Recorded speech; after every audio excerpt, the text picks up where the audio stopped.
It was terrifying. What started as a fever could grow dire. Within hours, victims, who were mostly young children, could have difficulty breathing and moving their arms and legs, if they could move at all. Known as infantile paralysis, polio emerged from the shadows each summer and struck without warning. During the first half of the 20th century, thousands died, and thousands more were permanently disabled. There was no cure and little understanding as to how the virus spread. Maybe it was flies, or rats, or dust. Even pigeons and house cats were suspected, but no one seemed to know for sure. In a desperate attempt to contain outbreaks, some communities began coating streets and buildings with toxic DDT. Polio took center stage in Washington with the election of President Franklin D. Roosevelt, a survivor himself. In January of 1938, Roosevelt founded the National Foundation for Infantile Paralysis.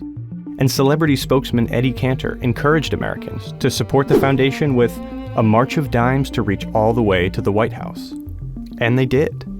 Within weeks, sacks of donations overwhelmed the White House mailroom. In the years that followed, annual March of Dimes campaigns helped the foundation fund a wide range of polio research projects. But the outbreaks were increasing. Finally, a potential breakthrough. In 1953, University of Pittsburgh researcher Dr. Jonas Salk announced his lab had developed an experimental vaccine, which had shown promising results in monkeys and limited tests on children, including his own kids. Salk's killed virus method called for carefully inactivating full-strength polio strains and using them to trigger antibodies in the bloodstream. Critics, including Dr. Albert Sabin, who was working on his own polio vaccine, argued the approach was questionable. But the National Foundation was convinced and decided to press forward.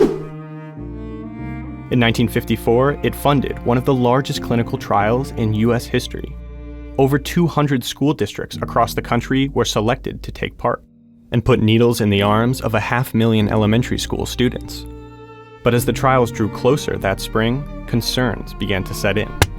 Some jurisdictions, including most in the D.C. area, decided not to participate, citing timing, logistics, and worries that Salk's vaccine needed more testing. Then gossip commentator Walter Winchell fanned the flames on his national radio show. The U.S. Public Health Service tested 10 batches of this new vaccine. They found, I am told, that 7 of the 10 contained live, not dead, virus. He followed up with a rumor that there was a stockpile of coffins to bury children who were inoculated. Thousands of nervous parents pulled back their permission slips. But the National Foundation held firm. The vaccine was safe. Every batch was triple-checked before use, and the trials would proceed.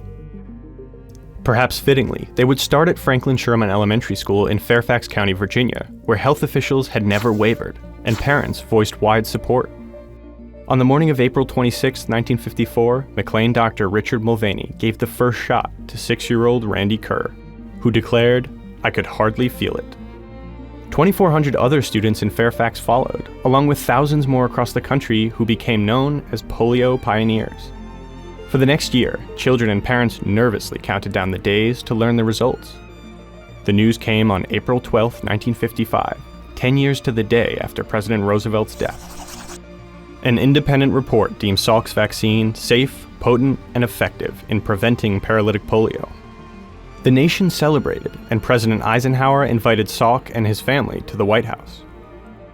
Meanwhile, doctors in Washington and across the country were flooded with requests for the vaccine.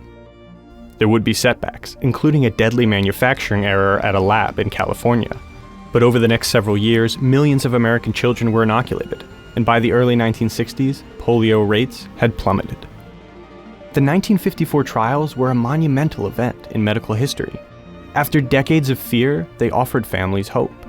At the same time, they were a testament to the power of science, and, starting at Franklin Sherman, the bravery of America's polio pioneers.